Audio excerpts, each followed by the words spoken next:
Konsep pembagian kekuasaan di Indonesia. Menurut Undang-Undang Dasar Negara Republik Indonesia tahun 1945, penerapan pembagian kekuasaan di Indonesia terdiri atas dua bagian, yaitu pembagian kekuasaan secara horizontal dan pembagian kekuasaan secara vertikal. Pembagian kekuasaan secara horizontal, satu, yaitu kekuasaan konstitutif, yaitu kekuasaan untuk mengubah dan menetapkan undang-undang dasar. Dua, kekuasaan ini dijalankan oleh Majelis Permusyawaratan Rakyat sebagaimana ditegaskan dalam pasal 3 ayat 1 Undang-Undang Dasar Negara Republik Indonesia tahun 1945. Tiga, kekuasaan eksekutif, yaitu kekuasaan untuk menjalankan undang-undang dan menyelenggarakan pemerintahan negara. Kekuasaan ini dipegang oleh Presiden sebagaimana ditegaskan dalam pasal 4 ayat 1 Undang-Undang Dasar Negara Republik Indonesia tahun 1945. Keempat, kekuasaan legislatif, yaitu kekuasaan untuk membentuk undang-undang, yaitu kekuasaan ini dipegang oleh Dewan Perwakilan Rakyat sebagaimana ditegaskan dalam pasal 20 ayat 1 Undang-Undang Dasar Negara Republik Indonesia tahun 1945. Kelima, kekuasaan yudikatif atau disebut kekuasaan kehakiman, yaitu kekuasaan untuk menyelenggarakan peradilan guna menegakkan hukum dan keadilan. Kekuasaan ini dipegang oleh Mahkamah Agung dan Mahkamah Konstitusi, sebagaimana ditegaskan dalam pasal 24 ayat 2 Undang-Undang Dasar Negara Republik Indonesia tahun 1945. Dan yang keenam, kekuasaan eksaminatif atau inspektif, yaitu kekuasaan yang berhubungan dengan penyelenggaraan pemeriksaan atas pengelolaan dan tanggung jawab tentang keuangan negara.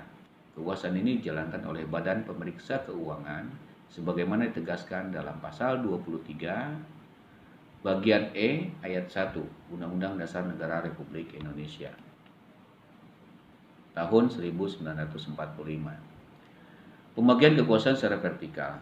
Pembagian kekuasaan secara vertikal merupakan pembagian kekuasaan menurut tingkatnya, yaitu pembagian kekuasaan antara beberapa tingkatan pemerintahan.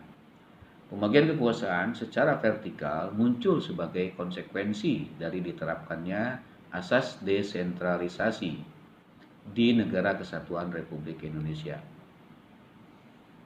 Dengan asas tersebut, pemerintah pusat menyerahkan wewenang pemerintahan kepada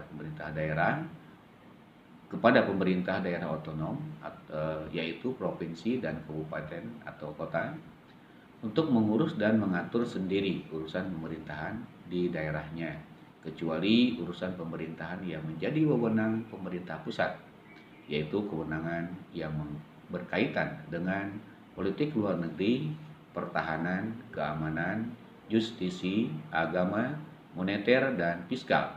Hal ini tersebut ditegaskan dalam pasal 18 ayat 5 Undang-Undang Dasar Negara Republik Indonesia tahun 1945.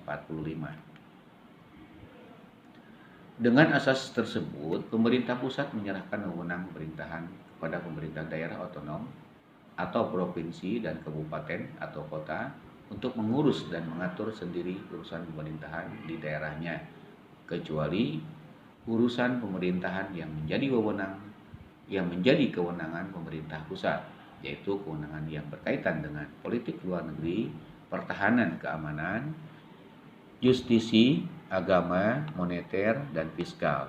Hal tersebut ditegaskan dalam pasal 18 ayat 5 Undang-Undang Dasar Negara Republik Indonesia tahun 1945. Para siswa sekalian, demikian video singkat yang saya sampaikan. Semoga dapat bermanfaat untuk kalian semuanya, dan tentunya masih banyak kekurangan yang saya miliki.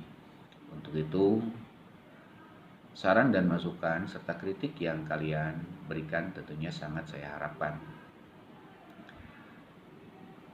Dan selanjutnya dalam pertemuan pertama ini saya berikan tugas untuk kalian, yaitu bandingkan pendapat dari John Locke dengan Montesquieu tentang kelebihan dan kekurangan tentang kekuasaan negara. Sekali lagi, bandingkan pendapat dari John Locke dengan Montesquieu, kelebihan dan kekurangan tentang kekuasaan negara. Tugas silakan kalian kirim dalam bentuk Word melalui email ke abkosgoro@gmail.com. Demikian video pembelajaran pendidikan kewarganegaraan ini.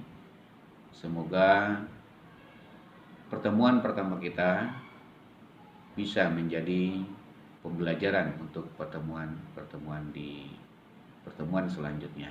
Terima kasih. Tetap semangat dan tetap jayalah SMA Kosgoro Kota Bogor. Terima kasih. Wabillahi taufiq walhidayah. Wassalamualaikum warahmatullahi wabarakatuh.